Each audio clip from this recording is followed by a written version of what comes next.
Bonjour, aujourd'hui on va se plonger dans des extraits d'un roman policier français, Un mort dans la tempête.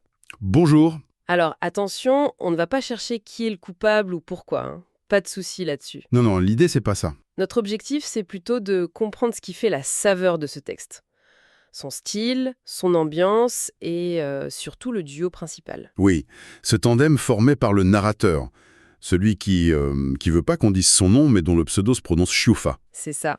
Et son acolyte, Jeff. Exactement. Alors c'est parti pour cette exploration. Ce qui saisit d'emblée, je trouve, c'est la voix du narrateur. Elle est très très marquée. Ah ouais. Comment ça?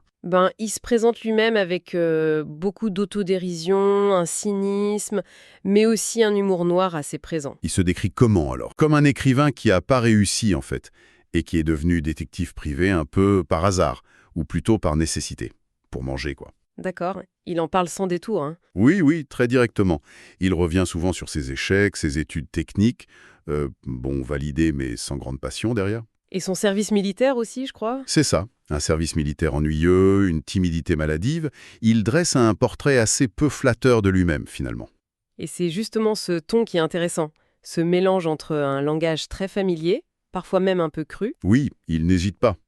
Il parle de ses complexes, de sa vision assez noire de l'humanité, et en même temps des réflexions plus littéraires, presque philosophiques parfois. Tout à fait, il y a un vrai décalage. Il joue aussi avec les clichés du polar, j'ai l'impression. Il se moque un peu du détective classique. Complètement. Il désamorce les attentes. Mais est-ce que ce mélange permanent, ça fonctionne? Est-ce que ça ne risque pas de perdre un peu le fil? Ou c'est ça qui fait sa force? C'est une bonne question. Pour moi, c'est vraiment ça, sa force.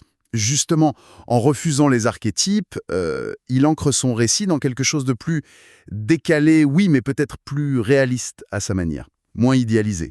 Ça crée une proximité peut-être? Voilà, exactement. Malgré le côté un peu excentrique du personnage et des situations, c'est presque de l'autofiction, où l'auteur semble jouer avec sa propre image, mais de façon très romancée. Ça donne une couleur vraiment unique. D'accord. Et alors, face à ce narrateur qui est plutôt dans la tête, dans le doute, qui digresse pas mal, Oui, on a Jeff. Et là, le contraste est saisissant. ah oui, Jeff, c'est l'opposé. C'est le physique qui parle avant tout, grand, décrit comme un rectangle, Un rectangle, oui. peu bavard, avec une tête à faire peur à un aveugle, dit le texte, et une tronche façon puzzle. On imagine quelqu'un de marqué par la vie. Un passé un peu trouble aussi, non? Ancien boxeur? Oui, ancien boxeur, peut-être pickpocket, c'est suggéré. Leur rencontre elle-même est assez incroyable. Racontez un peu. Ça se passe à Nîmes. Le narrateur vient d'avoir sa licence de détective, tout frais et melu, et là, paf, Jeff lui pique son portefeuille. Ah oui, quand même. Et quelques instants après, les flics sont sur le point d'interpeller Jeff, et le narrateur intervient. Il ment. Il dit qu'il lui a donné le portefeuille volontairement. Un mensonge fondateur, comme vous disiez.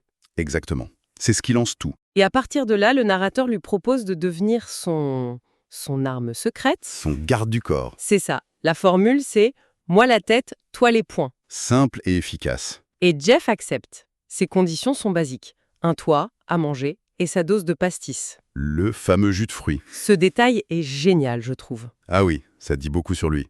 Et donc, ils finissent par vivre ensemble à Perpignan. Jeff fait même la cuisine et le ménage. C'est improbable. Cette cohabitation forcée, cette complémentarité. Moi la tête, toi les poings. C'est vraiment ça qui ressort. Absolument. Leur relation, elle est faite de pics, de vannes sur le physique, mais on sent aussi une loyauté qui commence à naître. Et ça devient le vrai moteur de ces extraits. Plus que l'enquête elle-même. Celle pour Pujol. Oui, j'ai l'impression que cette enquête, protéger ce client qui se sent menacé, elle sert surtout de toile de fond, de prétexte pour explorer ce duo atypique et leur dynamique. C'est donc là que réside l'originalité, selon vous? Dans ce duo et cette voix narrative très personnelle? Oui, principalement, cette voix désabusée, cynique et ce tandem improbable. L'atmosphère générale, c'est un mélange d'humour noir, de précarité assumée et d'une sorte de camaraderie un peu étrange qui se noue entre eux. Donc, pour résumer, on s'est attaché ici au style, à l'ambiance, à la façon dont ces deux personnages centraux sont construits, sans trop dévoiler l'intrigue qui, elle, commence vraiment à se mettre en place avec leur départ pour l'île. C'est ça. Et ce qui est fascinant, je trouve, c'est de voir comment un narrateur aussi peu héroïque et un duo aussi mal assorti arrivent à nous captiver comme ça. Oui, c'est vrai. Au fond, Qu'est-ce qui fait que cette approche, qui bouscule un peu les codes du polar, rend la lecture si prenante, ou en tout cas si différente? C'est une excellente question à laisser en suspens. Qu'est-ce qui nous accroche vraiment dans une histoire, au-delà des conventions? Fin de cette exploration pour aujourd'hui.